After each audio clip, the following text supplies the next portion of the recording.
So Patty, it sounds like board member Vice Chair Hedgepeth's going to join us, so we'll just wait for him. And then once he's on, we'll get rolling, and then when Adam joins us, he'll join us.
All right, if all members of the board could turn their videos on.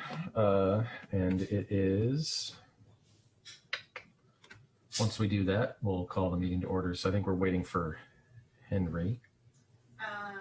Eddie.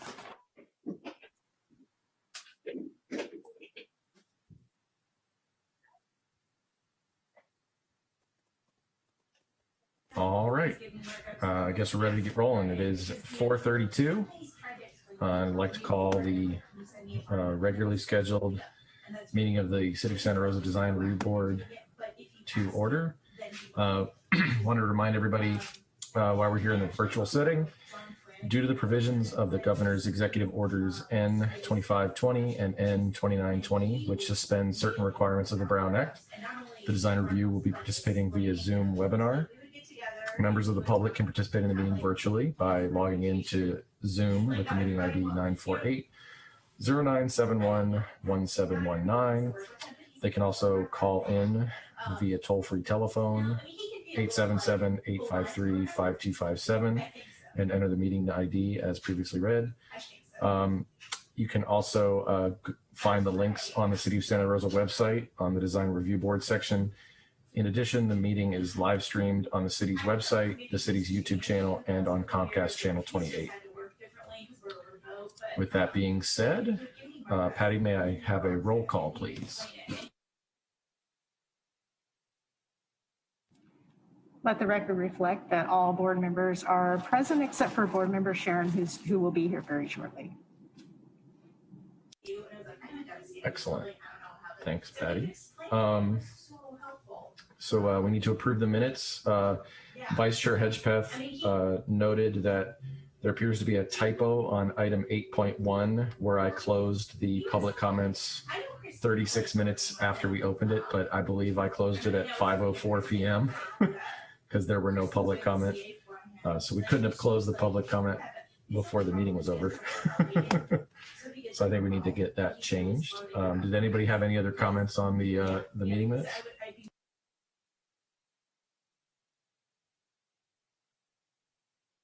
Seeing none, we'll enter the meeting minutes into the record. At this time, if there are any members of the public present that would like to speak on items not on today's agenda, you may do so now. A reminder, items not on the agenda that are part of our purview, you may do so now. Looks like we have a raised hand. Patty? Give me one moment. I'm clicking around as quickly as I can. No worries. Tim Page is part of the applicant team. So I don't know, Mr. Page, I can unmute you if you have a comment that is not on the agenda, but otherwise we will wait till item 8.1.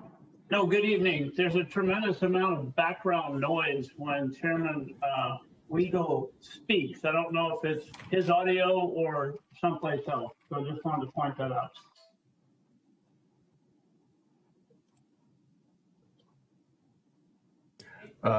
My wife is also on a virtual call nearby, so I've asked her to be quieter, if that helps. Is this better? Anybody? Okay. Sorry about that.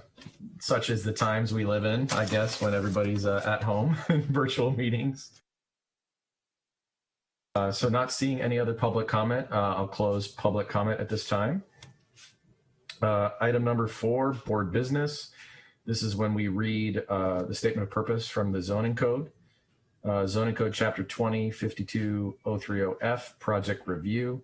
The review authority shall consider the location, design, site plan configuration, and the overall effect of the proposed project upon surrounding properties and the city in general. Review shall be conducted by comparing the proposed project to the general plan, any applicable specific plan, applicable zoning code standards and requirements, consistency of the project within the city's design guidelines, architectural criteria for special areas, and other applicable city requirements, e.g. city policy statements and development plans. That being said, does anybody have a board member report?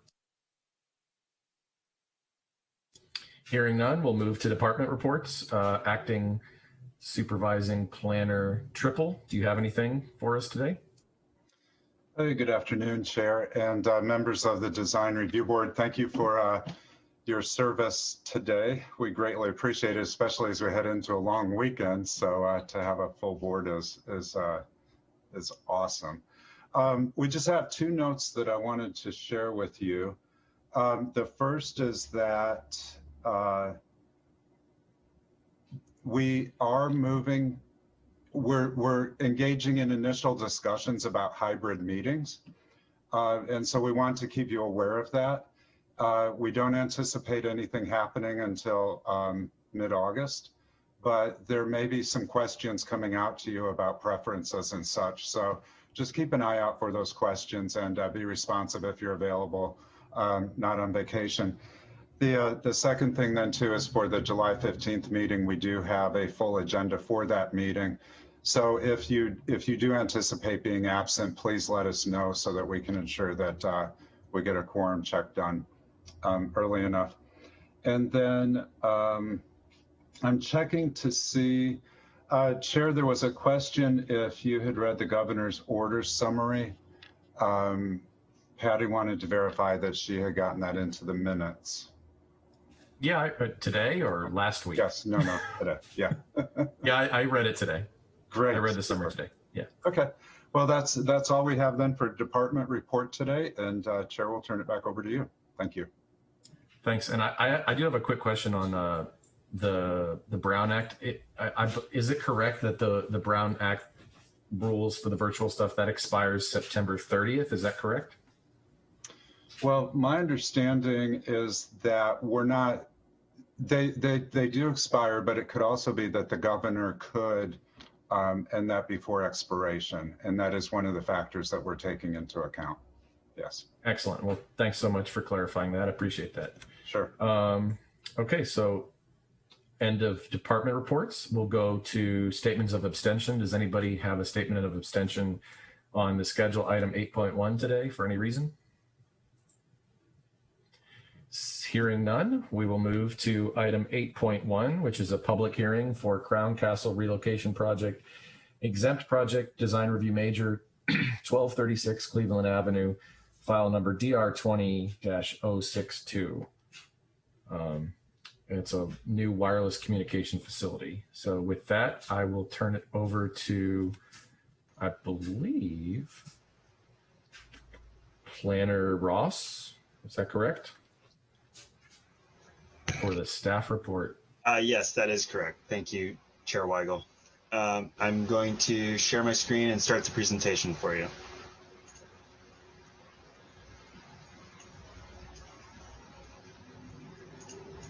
Oh, wait, before we do that, does anybody have any ex parte disclosure for this scheduled item?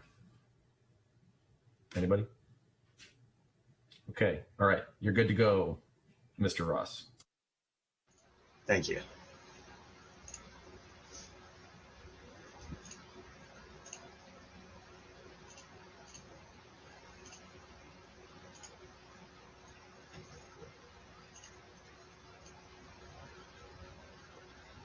Okay, do you see which version do you see? The regular one?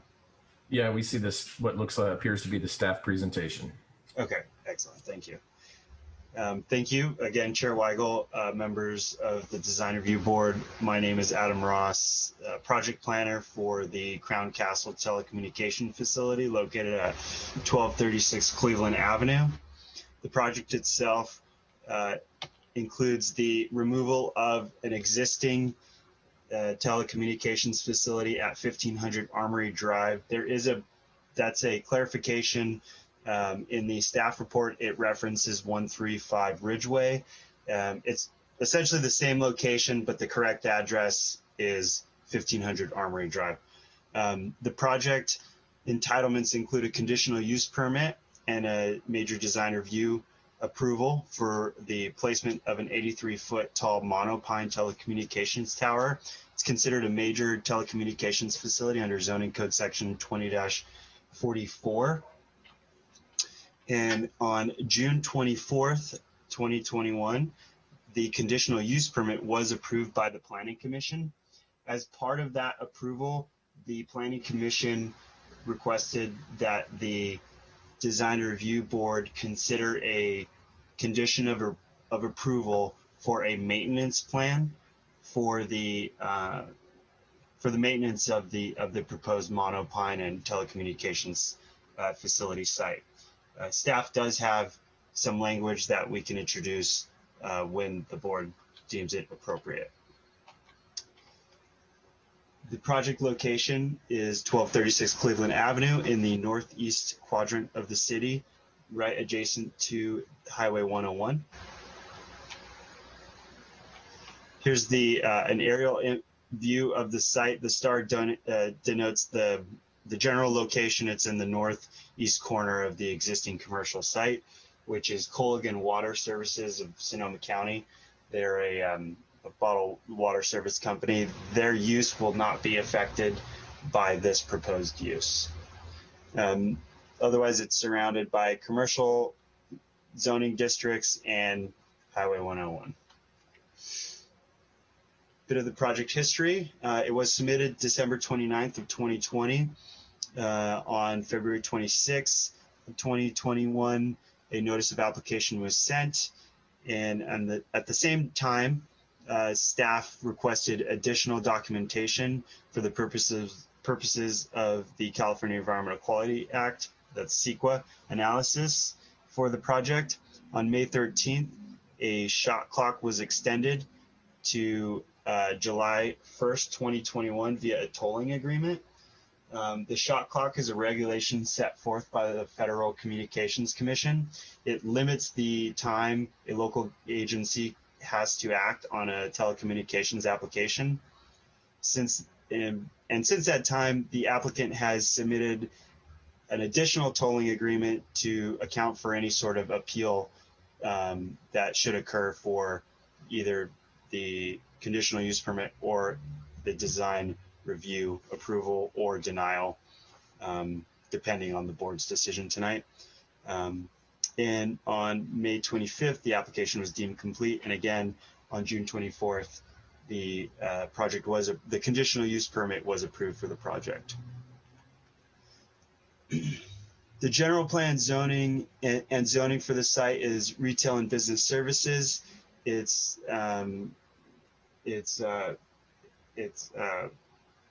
intended to accommodate retail and business service enterprises, offices, and restaurants. The general plan doesn't speak directly to telecommunications tower, but it does. But the North Station Santa Rosa Station area specific plan does call for improved infrastructure such as telecommunication services. And the zoning is CGSA, that is general commercial station area. That station area is that North Santa Rosa Station area specific plan. As you can see, it's within that boundary. The boundary is here on the site. It has been deemed appropriate and compliant with the general plan land use designation with the approval of the conditional use permit. Some of the design guidelines that this project brings forward are shown here on the page and is included in the staff report. These include the preferred location for utility equipment is in underground vaults. If it's placed above ground, large equipment shall be screened from view and should not be placed in prominent and highly visible locations. In this case, they are not proposed to be underground. There are a few infrastructure pieces required that would be fenced in. The applicant has initially proposed a chain link fence with slats thrown provided in between them. And staff will address that towards the end of the presentation, and to provide innovative design solutions that minimize visual impacts, and they should be as small as possible, and the minimum height necessary without compromising reasonable reception or transmission. In this case, the design itself is a robust monopine, and the applicant will provide a bit more information for you there. And the telecommunications facility shall be located and designed to avoid blocking and or substantially altering scenic resources.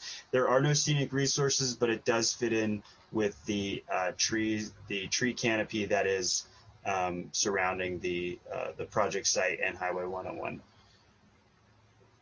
And the antennas are provided so that future co-location can exist or can be provided on the site. There are two providers there now, and future can be added to this telecommunications facility. And it does not, and as previously stated, it does not affect, the placement is as far back from the public right-of-way and does not inhibit any of the existing use on the site. So here's the site plan. Here's the facility. This outline is the fence.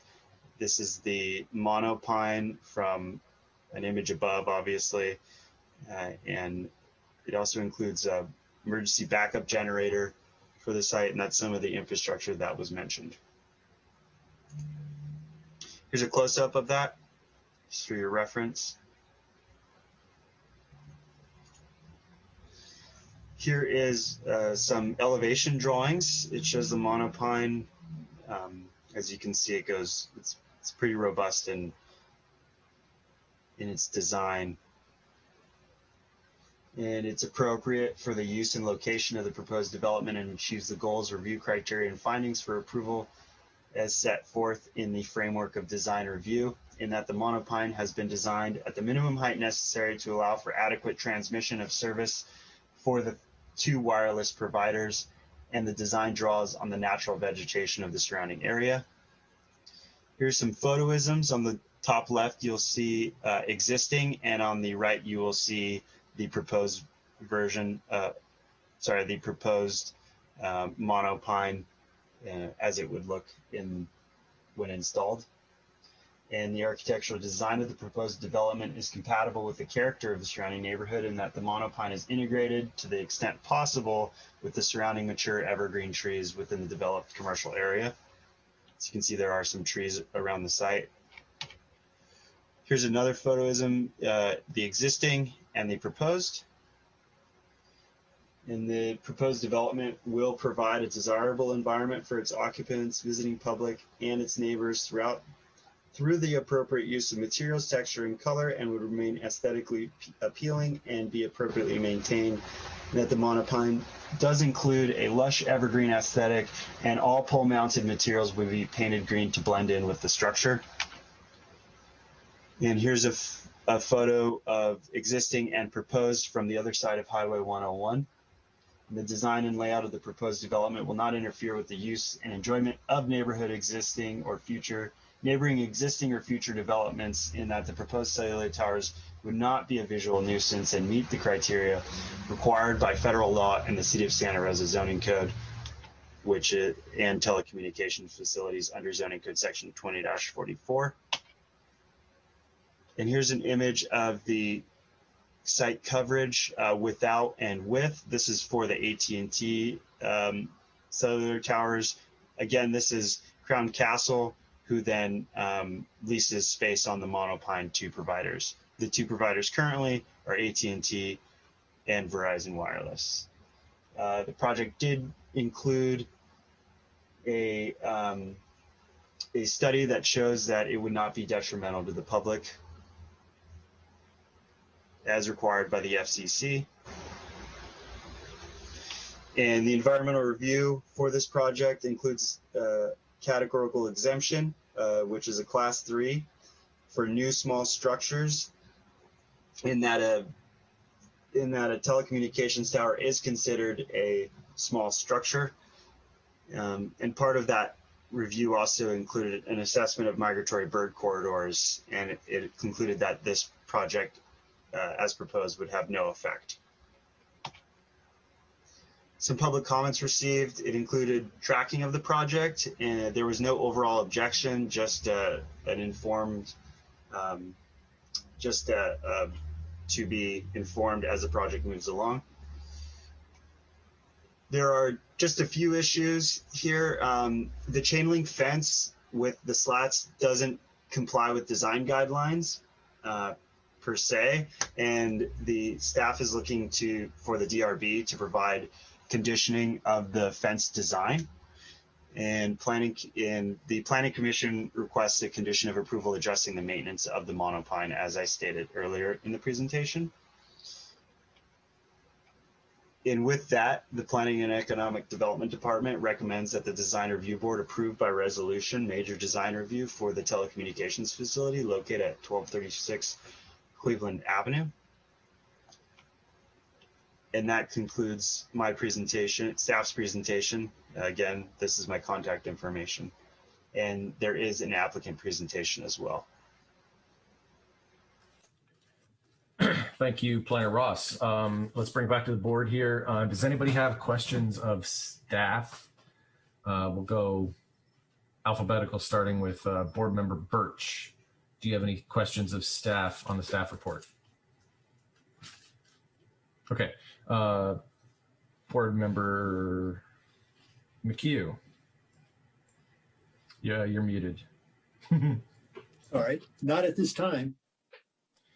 Cool, thanks. Board Member Sharon.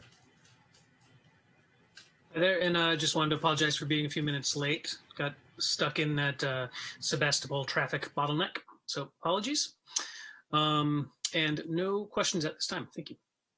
Cool, thanks. Board Member Wicks. Questions of staff? Yeah, one quick question, Mr. Ross. The fencing on the rest of the property, is it chain link fencing, or is it? It is chain link fencing, and it does include some from images provided or viewed, it does include a little bit of barbed wire at the top of that fencing. Okay, that's it. Thank you. And then Board Member Wolski, any questions of staff at this time? I think just one. It looked like from the plans that the parking stall in the northeastern side of the parking lot might be taken up by the cell facility, and I don't know if that is indeed the case, but if that is the case, I'm just checking to see if there's still adequate parking for the use that's there. Good question. I do believe it is taking up a space. I don't believe that space is up to current standards. And on the initial analysis of this proposal, staff determined that the removal of the space, the existing use is still in compliance with the required parking. Thank you. Cool. And then I don't have any questions.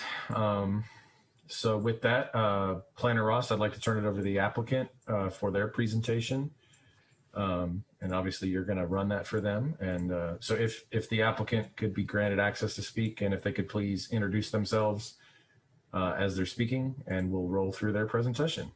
Yes, this is Jason Osborne with Crown Castle. And I just want to, again, graciously thank Mr. Ross for his excellent presentation. And again, at the Planning Commission, it was wonderful. I have with me today Jacob Sparks, who will be providing a thorough presentation. Along with that, Tim Page, should we have any questions from the DRB. And then I'm just sort of here as the bridge, the gap, just to introduce everybody, and certainly can answer any questions that you may have, but I can turn it over to Jacob at this present time. That'd be great. Thanks so much. Thanks, Jason. My name is Jacob Sparks with Crown Castle. I do want to thank Adam again as well, and thank you all board members for taking our hearing today and being here. And then I'll just run you kind of briefly through our presentation. Adam did such a thorough job on his that it's a little repetitive on our end, but there are a few key things I want to touch on as we go through this. So Adam, if you're ready, you can go to the next slide.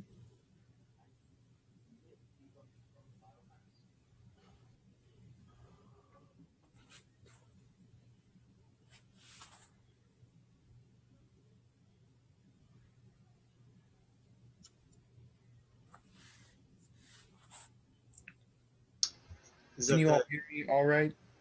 Yeah. Okay, perfect. I wasn't sure if I was coming through on my end.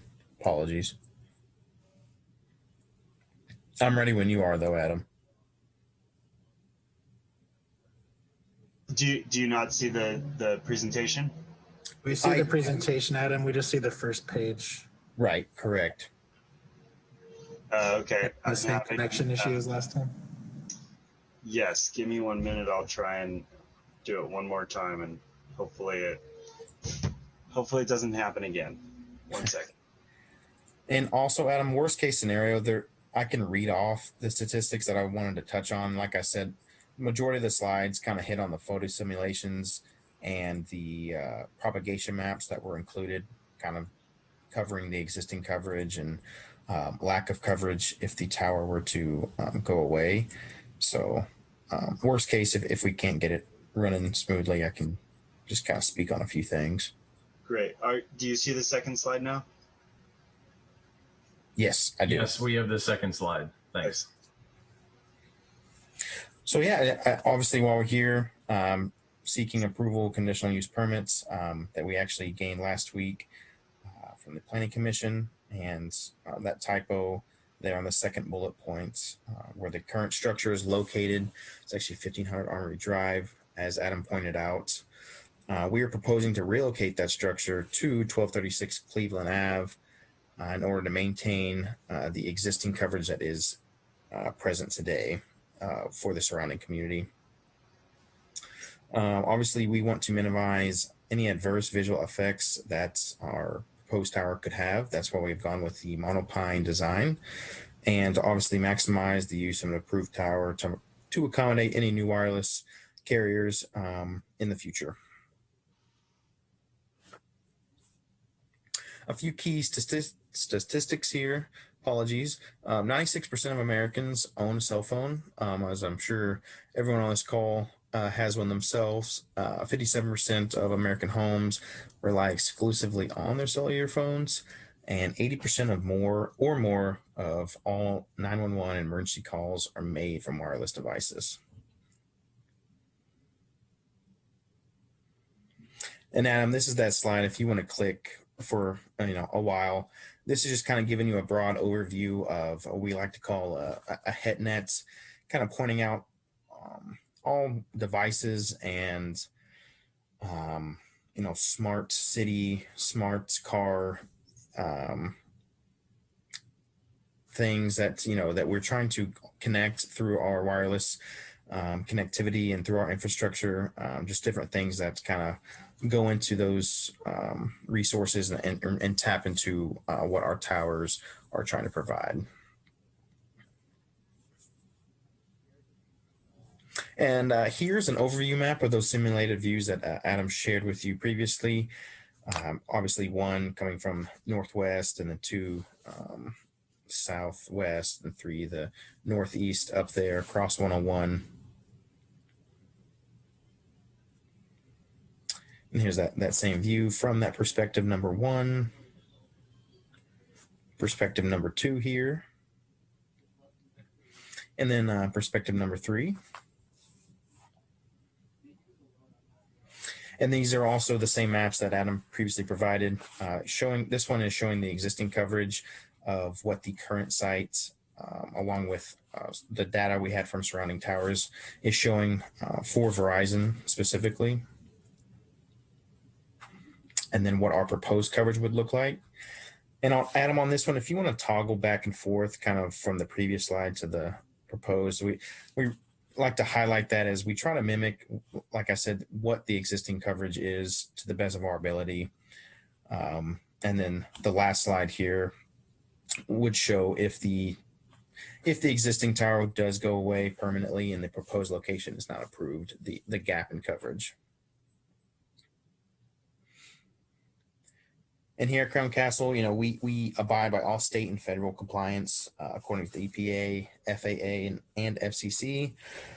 Per safety standards, we have yearly ground-based inspections, structural inspections every 3 years, and we have a Network Operations Center, also referred to as the NOC, that is open 24/7 with 24/7 monitoring, monitors all critical systems and responds to any network outages that may occur.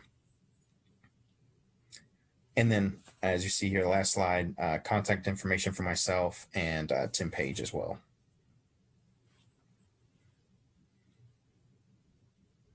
Cool. Thank you very much, Jacob, for your presentation. We'll go backwards for the board for any questions of the applicant. So Board Member Wolski, any questions of the applicant? Sorry. Yeah, I'm curious to know, the staff report and other materials mentioned future co-location at the site. I don't know if I have the entire lease area correct, but is there room for other cabinets for T-Mobile or whomever else to join this lease area? And let me see. Oh, and I'm also curious, it looks like there's one generator on the site. Are both AT&T and Verizon able to use that same generator? And that's it for me. Thank you. So we'll turn it back to you, Mr. Sparks, to answer those questions. Yes, thank you. We do have the option, I believe, to expand that compound if necessary to accommodate future carriers. And I know on past projects, there are smaller, I guess you could say, equipment cabinets that carriers tend to utilize in tighter spaces. And the current proposed layout does provide space for one of those smaller cabinets that we typically see. And on the generator question, generators can be shared between carriers for backup power. Thank you. Yeah, no problem. Cool. Board Member Wicks. question about the relocation. Is this a one-to-one relocation, or is this a new tower and new foliage? This would be a what I believe you mean by one-to-one. We are proposing to build this one and decommission and dismantle the existing tower. So no increase in overall footprint. Cool. Anything else, Board Member Wicks? Good. Okay, Board Member Sharon? I have no questions. Board Member McHugh? I was just curious about the tree and how is that? How do you decide the design of that, or is that just a standard tree that you use when you do these cell towers? It is a standard design. We do tend to look at surrounding foliage and existing trees in the area. We do have a few options, but the monopine is typically the standard, as it fits in with most aesthetics with most projects that we are proposing. Okay, thank you. Yeah, and John, you weren't on the board when we had this, but I think actually Michael was chair, and we had a sample of the leaves. I think in old room 7 there, if memory serves. So that was kind of an interesting little thing to look at, the leaves and whatnot. And I think they also had a sample of the trunk material or colors, something like that, if memory serves. It's been a couple of years, but. Board Member Birch? Yeah, no questions at this time. And I just realized I forgot Vice Chair Hedgepeth on questions of staff, and also but now Vice Chair Hedgepeth questions of staff and applicant at this time. Sorry about that, Warren. That's okay. Can you hear me? Yeah. Yeah, no worries, no worries. Yeah, back on the foliage, I understand that technology is advancing. There's a lot of these trees turn blue rather than yellow over time. And as I recall in that circle up in room 7, we saw foliage. It had different variations. It was kind of a mossy olive, dark olive that had some yellow overtones to simulate the dying parts, but in a good way. But the comment is to Board Member McHugh is that perhaps there's been stabilization. I'm not a big fan of trees that turn blue or lose some of their vigor. So that's what's on my mind. And does there a comment from the applicant? From Adam, go Project Planner. Thank you.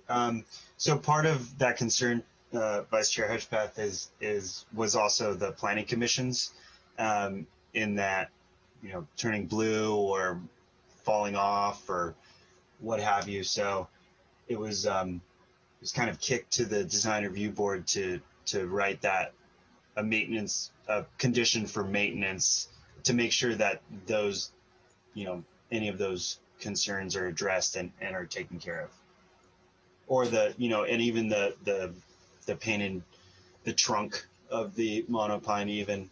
So yeah, I just wanted to add that. Thanks, Adam.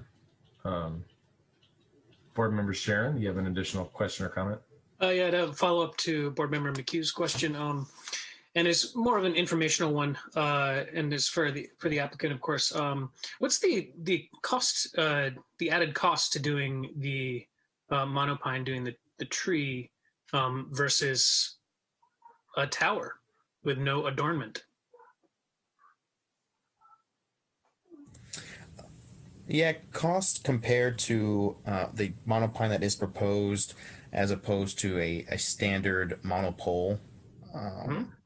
It's roughly 25,000, 30,000, specifically just because of the branching that goes into it, and the engineering that has to go with, supporting the additional weight load from those branches. Okay, so for standard silver cell tower to monopine is about 30,000, 25, 30,000. Correct. Okay, thank you. And then John, you had another question? No, it's okay. Okay. Okay. And then I don't have any questions of the applicant at this time. So with that, we'll bring it back to the board here, and I'm looking for a motion potentially from the board. As a reminder, we can approve, deny, or continue to a date certain, I believe, are our options on this. And so with that, I'll leave it to the board. Go, Henry. Go ahead, Henry. Yeah. Maybe Planner Ross was going to step in, but did you want to open it up to public comment before we made a motion? Yeah, thanks. Sorry about that. I forgot. My bad. But did you have a comment, Adam? Yes, Chair Weigel. And I don't know exactly when it's appropriate, but we do have one, staff does have one condition of approval that we know we would like added to the resolution in relation to the removal of the existing tower when the new one's constructed. I think we can do that during the friendly amendment process with pretty seamlessly. So sorry about the public comment part. I apologize for forgetting that. So this time I'd like to open hearing to public comment from members of the public. So recording secretary, if we can monitor the participants to see if we have any public comment at this time. Thank you, Chair Weigel. At this time, we don't have any raised hands. So if anybody would like to speak, I think, I don't know how many people from the public are here, but if you would like to speak, if you can electronically raise your hand, we can give you permission to unmute. And then while they're doing that, Patty, did we have any voicemails at all? I did not receive any voicemails, and I don't know if the planner received any voicemails. All right, thanks. And Chair, just to correct for the record, we do need to open a public hearing rather than public comment. So public hearing, sorry, right. Open public so hearing open at this time. And close public hearing, yes, sorry, public hearing. Sure. And we still don't have any raised hands. Okay, seeing no public comment during the public hearing, at this time, I would like to close the public hearing. And then we'll bring it back to the board for a potential motion.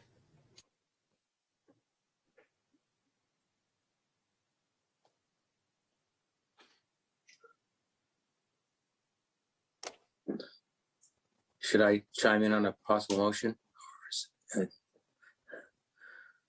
Please do.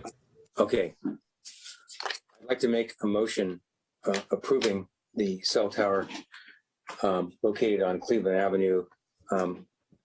Short the details here, but the motion has in its conversation the question of foliage beyond metal in the proceedings.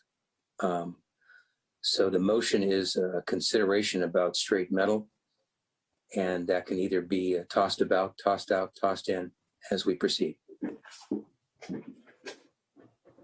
So hearing that we have a motion on the table for approval of Crown Castle file number DR20-062 waive reading of the text, can I hear a second?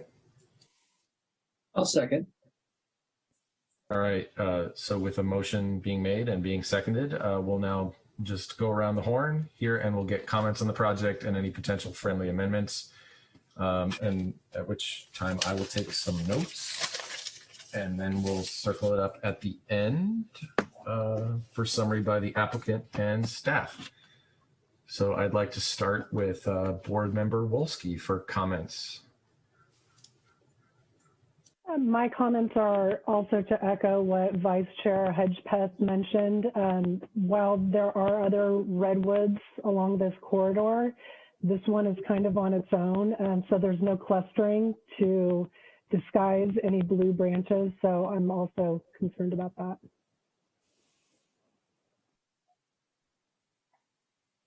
Thank you.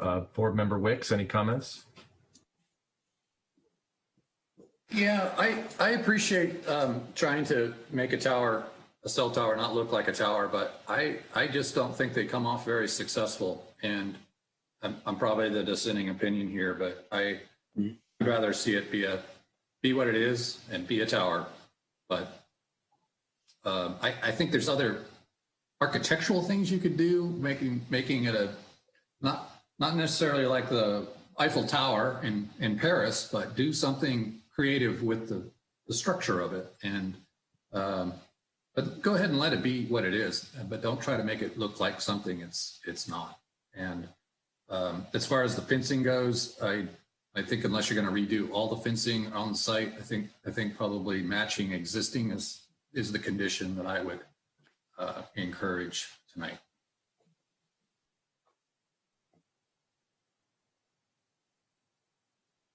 Board Member Sharon, any comments? Sure. I agree with Henry in regards to the fencing. Matching existing is fine by me. I think other than that, things will stick out. And my view as when these come up before our board, I am not a fan of the monopines or the trees, or to try and mimic what is there or what could be there. I don't mind the industrial look. I mean, these are utilities that we need, and they have to be there. It's like a water tower. It's like, power lines. I was curious about the cost, because it's, adding in $25,000 to $30,000 that doesn't necessarily need to be spent. I'm sure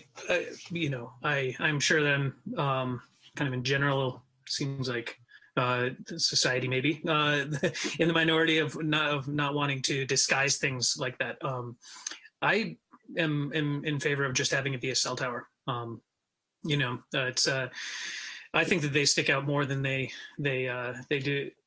blend in, and I think Board Member Wolski's comment about there's no groupings. It's one of the things about the redwoods that makes them, they're glorious on their own as a single specimen, but as a grouping, especially along the highway corridor, is great. There's also the concern that they're not thriving these days with climate change. Who knows how long our redwoods will be in the Santa Rosa Plain and along the 101 corridor. They're all stressed now, and the way that things are going, it probably won't be around in 30, 50 years. But I'm fine. I understand that this fits into the planning guidelines and design guidelines. I am just not a fan of the fake trees. So that's my comment. I do commend the applicant for providing a utility and safety, enhancing safety along the corridor, and for doing their best to please the public and to blend in. So thanks for that. But that's my aesthetic and design view. Thank you, Board Member Sharon. We'll go to Board Member McHugh now for any comments. Well, I tend to agree with my fellow board members that I would rather just see the tower than a fake tree. And I don't know how you can. It just looks like a fake tree to me. And so, I mean, I would rather just see the tower and not have the tree. And I also agree that it's a utility. It's something we have. It's like as been described elsewhere. Wires and poles and lamps and all those sorts of things. So let's just leave it as a tower and not try to hide it with a fake tree. And that's and in terms of the fencing, I agree too. Let the fencing match what's there. So that would be my preference. Thanks, John. Board Member Birch, any comments? Yeah, agree across the board with the comments from the board members who have spoken so far. I'd rather see a bad nose than a bad nose job any day. I really would rather just see it for what it is. At grade here, it's a very industrial area.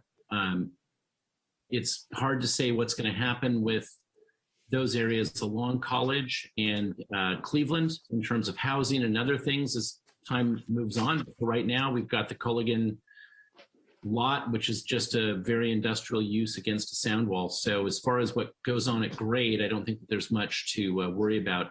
I've long sort of, you know, since I've been on the board, I've spoken out against monopines and monopalms. I would almost rather have an ironic monopalm than a monopine here, just for fun. I'm still disappointed that the cell industry has not developed and has not sort of taken the opportunity to create iconic artwork or architecture, as Henry mentioned, around these structures. You know, I know cost is a big deal, but there's certainly an opportunity to do something that's placemaking and creative and fun and a unique opportunity, almost roadside architecture, almost like seeing the dinosaurs driving out to Palm Springs from LA. So still, you know, it's a bolt-on solution that would be a great, fun opportunity. I don't know how that works with engineering. I'm not much of an engineer, but nonetheless, I would absolutely agree that we need to just stick with the nuts and bolts of a nice steel pole down there, and we can live with that better than we can live with sort of faded, droopy, dying, non-living foliage.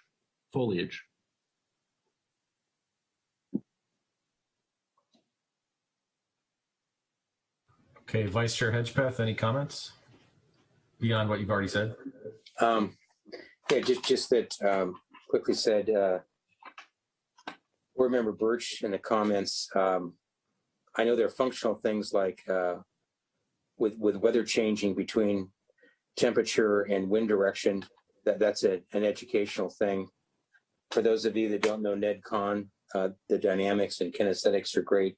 I don't want to get too esoteric here, but the idea of something thoughtful and curious to adorn the pole that would be playful is interesting.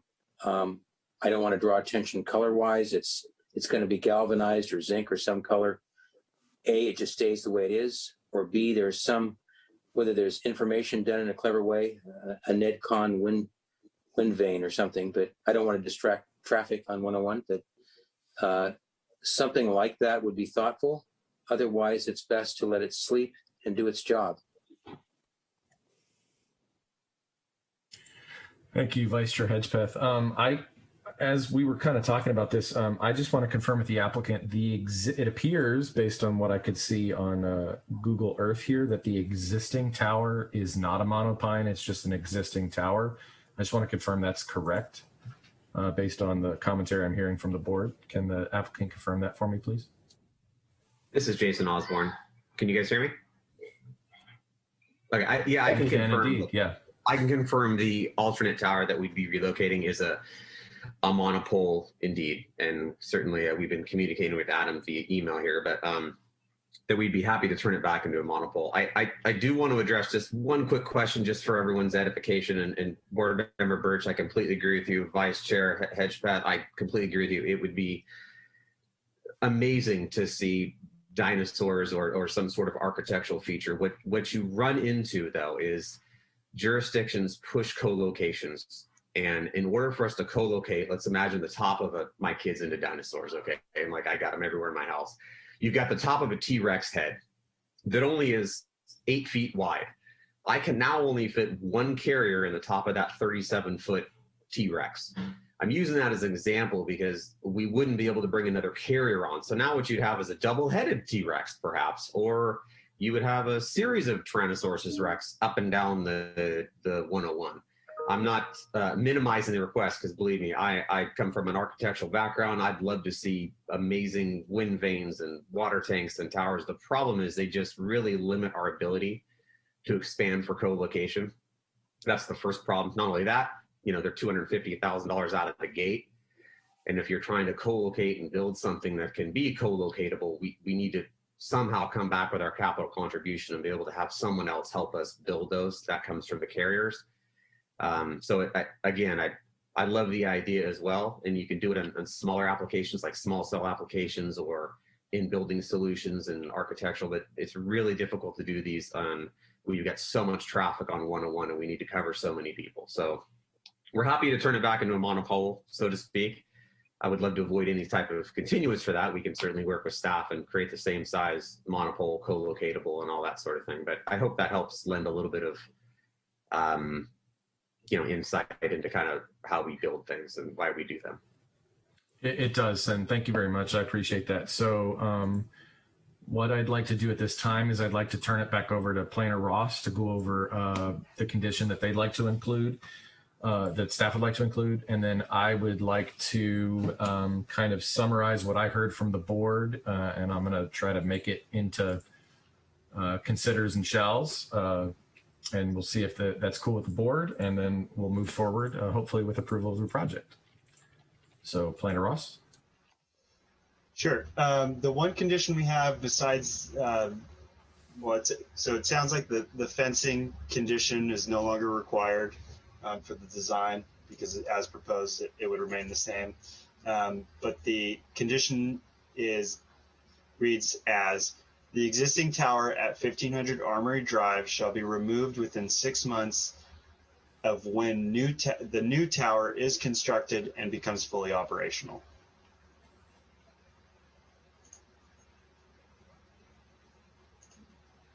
Okay, does anybody on the board have a problem with the addition of that consideration? No. Okay, cool. And we also have some language to address a monopole condition if you need help with it after you get there. Yeah, I've actually kind of got this written out.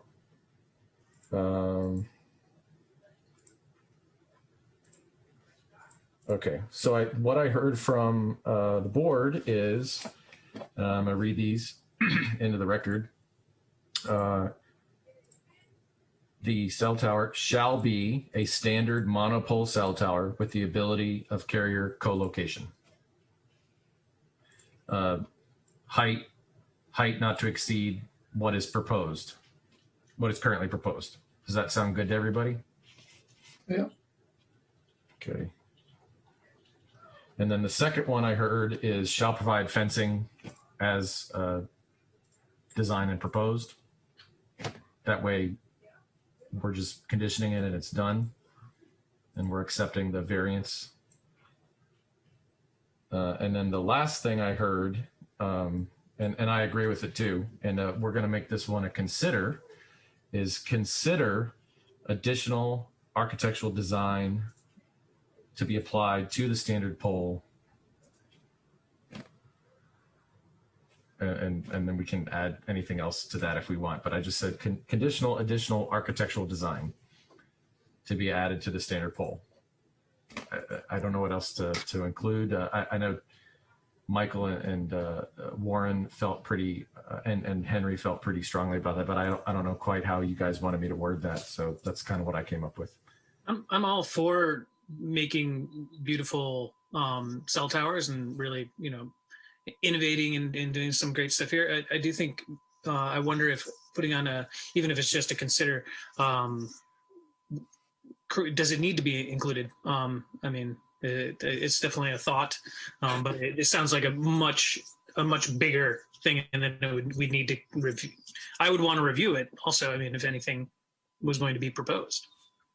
From my perspective, as having been maybe the strongest voice, or kind of thinking about the whimsy of it, I don't know that it needs to be included. I just continue to, I think, be an old man yelling at clouds here. But I do like the idea that there are more people thinking about that, and I think that as we have infrastructure, that we can add some attractive and honest artwork and different things too. We'd be ahead. But I don't think it's necessary to require that or of this applicant for this project.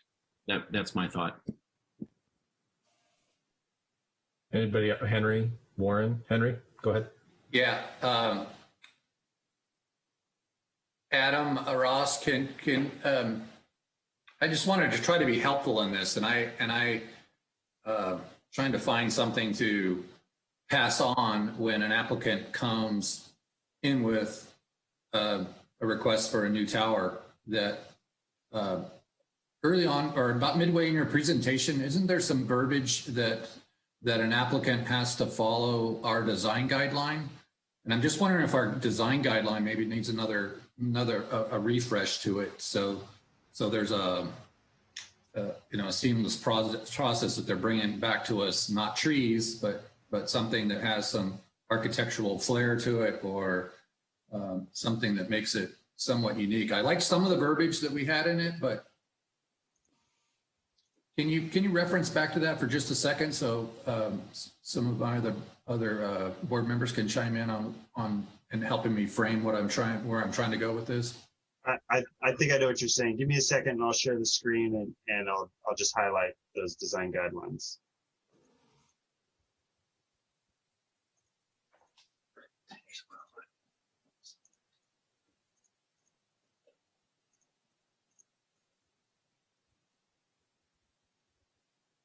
So I think here, innovative design solutions that minimize visual impact should be utilized. They shall be as small as possible with minimum height necessary without compromising reasonable reception or transmission. I think the first part, the monopine, and I mean, I could be totally incorrect here, so please correct me if I'm wrong. Innovative, the monopine seems to have been just kind of presented as a design as throughout other jurisdictions and in the past, but it's moving forward. Staff can interpret what's going on here with the comments and feelings from the board for future telecommunications facilities. I don't think that that's an issue. So I just want to point out to the board, 2044-060 F1 and F2 are not in the City of Santa Rosa design guidelines. They're actually in the zoning code. And there is a subtle difference between those two documents, in that this is a absolute kind of requirement, and the design guidelines are more very strong suggestions. I guess that's what I should say. Yeah, and in light of that, I probably don't want to go into this discussion any further. If it's in the zoning, it's not really in our purview. So apologies. No, Henry, I hear you. I've been down this road with some chain restaurants from back in my previous tenure with Design Review, where the presentations that showed up with some faux stone columns at the base and some tchotchkes that come right out of the design guidelines are really horrific. And the applicant's standard, cookie cutter building is actually much more appropriate for the site. I mean, commercial architecture and commercial, branding design is in and of itself, important. So not to belabor this with the applicant, I completely hear what you're saying, and I would love to find a way. It's hard because this business has to be done at the counter with staff. Staff's got to be able to interpret something. They've got to be able to share something while people are on the clock spending money to get in front of the design review board and the planning commission. So it's a tough argument, but I completely hear you about the idea of trying to nuance the design guidelines and, God forbid if it's in the zoning code, prescribing what things should look like in Santa Rosa versus prescribing, a good approach and a good program and something unique. So I hear you, and it's a tough discussion and decision. And I think I would love to talk about the design guidelines more in the future. And also, I do want to point out that in the same section, F8, of the zoning code states that telecommunication facilities should be designed and painted a color that blends with the surrounding natural or man-made features. That might give us a little bit of latitude to make these sorts of decisions until we are able to engage in amendment to the design guidelines and then subsequently zoning code. But we can certainly keep that on our dashboard for amendments and look for opportunities as they come up if that's what the board desires. Okay, thank you very much, Andrew. So what I'd like to do now is, so it sounds like we have three conditions of approval. One is about switching it back to a standard monopole. Second is about the fencing, and the third is about the relocation. So if I could get those reread by staff, and I want to get that confirmed with the applicant that they seem reasonable, and then we'll take a vote, barring any other commentary from the board. Does that sound good to everybody? Okay, so can we get the three conditions reread, please? So that was: the cell tower shall be a monopole design and be no higher than as currently proposed. And the fencing, the project shall provide fencing as designed as proposed. And the last one is: the existing tower at 1500 Armory Drive shall be removed within 6 months of when the new tower is constructed and becomes fully operational at 1236 Cleveland Avenue.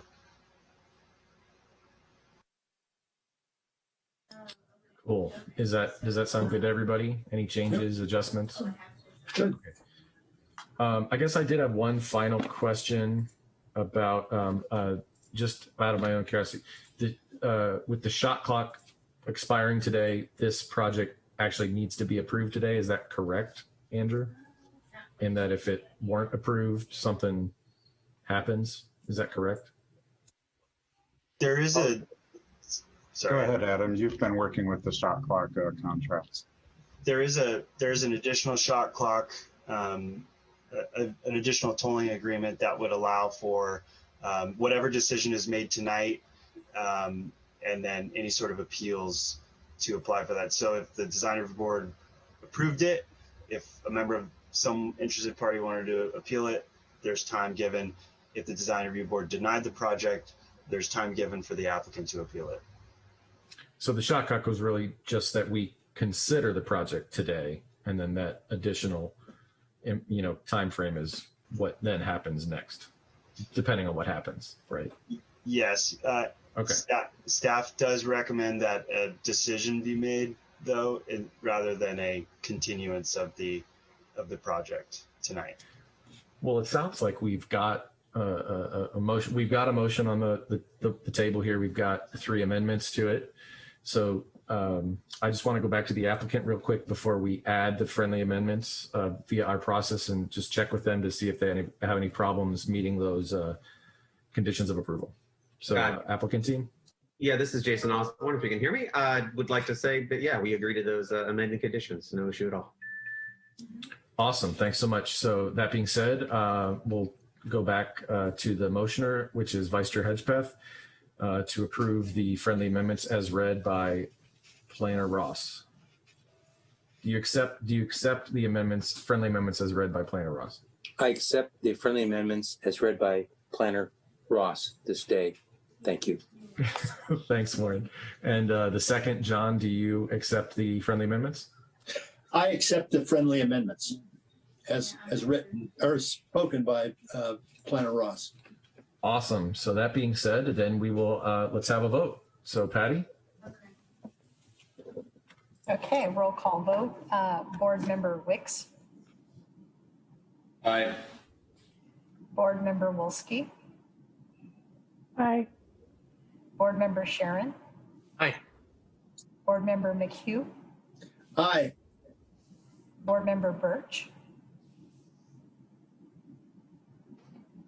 You're muted. Aye. Okay, Vice Chair Hedgepeth Aye. and Chair Weigel. Aye. Okay, 7 ayes. Cool. So congratulations on your approval. And with that, Sure. Can Yeah. I ask a question real quick? I guess before everyone leaves, especially the applicant, just a question. You readily agreed to our conditions, and when we brought up the wanting to go back to the monopole, you were okay with that. Is your thought process? Would you prefer to do monopoles, or what's the reasoning behind proposing the monopine? I think, well, I will say that I generally propose monopines. This is Jason Osborne speaking in. I live in the area, and I just, worked in this industry for 22 years, and, my kids can pick out any monopine, monopole, mono, whatever. I just prefer how they look, and, we really wanted just to try to blend in the trees, and that was, just interpreting the zoning code. That was just kind of the way we went. But I do agree with you. The monopole, I mean, you're right. Sometimes you're trying to hide what was the great example? A nose job or something like that. I forget what the analogy was, but it was pretty dead on. And the other two conditions were no issue anyway. We just wanted to make sure we didn't have a proliferation of towers if we got a new one approved. So other than that, we're great. Thank you. Thank you all. Okay, cool. Yeah, just kind of wondering about preference and rationale there. Thank you. Well, with that, that ends item 8.1 with an approval. And so we'll go to adjournment. Everybody have a great July 4th holiday weekend. Stay cool and stay out of trouble. Okay. Thank you. Happy 4th of July. Happy 4th. Bye all. Thanks. Happy 4th. Yeah. Thank you too. Wonderful.